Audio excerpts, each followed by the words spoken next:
Dave Gettleman, the GM of the Giants, recently addressed their quarterback position. Daniel Jones, top 10 pick a couple of years ago, still hasn't shown that he's a true long-term franchise quarterback, but according to Gettleman, for now, they're not looking elsewhere. Here's what he had to say.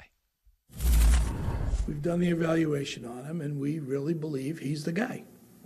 So it's no reason to go look. I mean, everybody, what we're doing isn't fantasy football. We're not playing. We're not doing that. We've got a conviction on him. He's everything we want. He's got all the physical skills. And again, I say this all the time. The kid just finished his second year of NFL football. All right. How many of us, after 2 years at our new job, were great? No. We all start at point A, and we hopefully get, hopefully get to point Z. But the one common denominator is it takes time. Everybody's got to understand that. We believe in Daniel, and that's where it is. Yeah, this strikes me as a guy who's telling the truth primarily because they're trying to give this guy a boost. They're trying to support him as much as they can. They're still trying to find out what they have.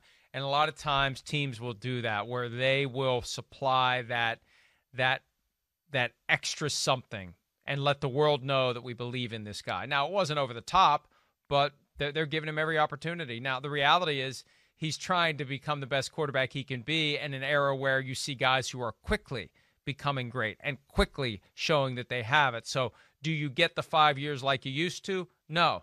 Do you get 3 years? I guess you do.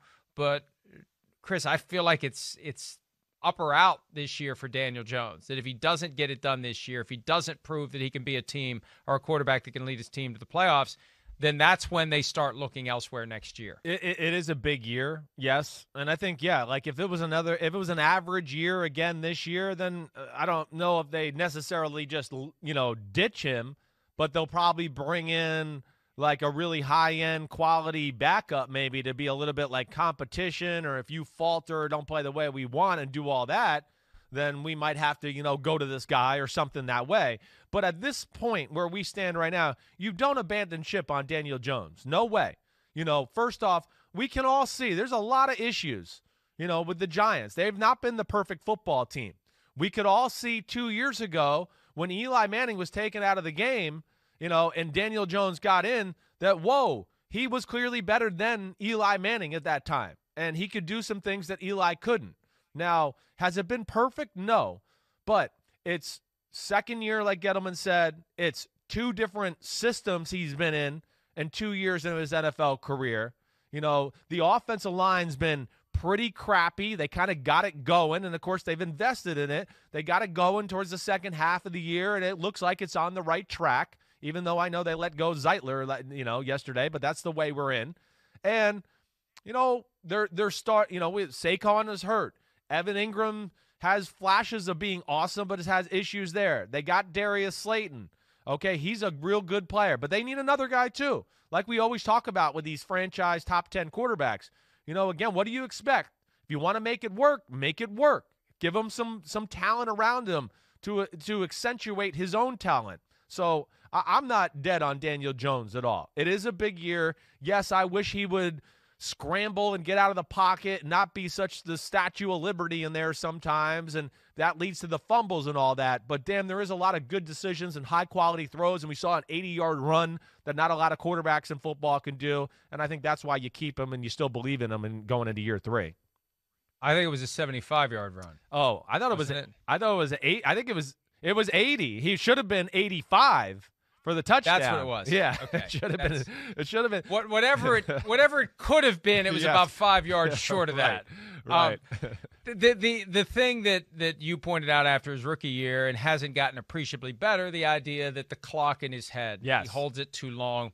He has to have a better sense of when to get rid of the ball, because in that process of cocking your arm, that's when you get hit, and that's when the ball is most vulnerable to come out. That's something he's got to work on. But, again, we saw an example with Matt Rule of something that is the opposite of honest.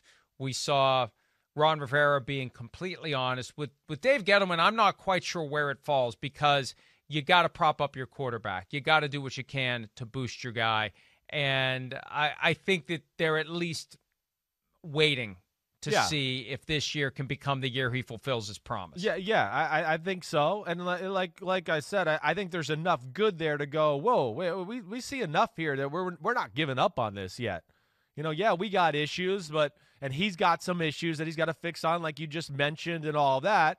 But they're also going to look and go, well, some of those issues are our fault too, because we haven't been able to protect them and do those type of things as well. And this is the other thing.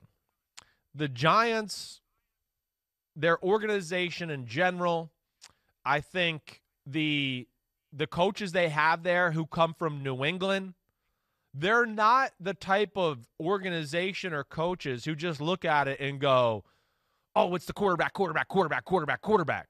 This is, we're going to build a damn team, and we're going to have a system, and we hope our quarterback can be really good within that. But they're not going to sit there and go, oh, well, he's not Patrick Mahomes, and we want him to make plays like Deshaun Watson and Josh Allen and all those type of things either.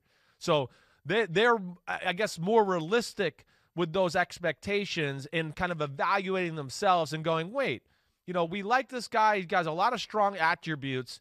Now, are we doing our part to help him that way? And I think that Joe Judge, Dave Gettleman, Patrick Graham on defense, or all those type of guys who can kind of go, wait, no, it hasn't been totally fair for him yet. And we still see the positives, and let's help him out with the rest of the football team, and then maybe we can get the guy that we really think was worthy of that number 6 pick. Hi, I'm Mike Tirico, and thanks for watching.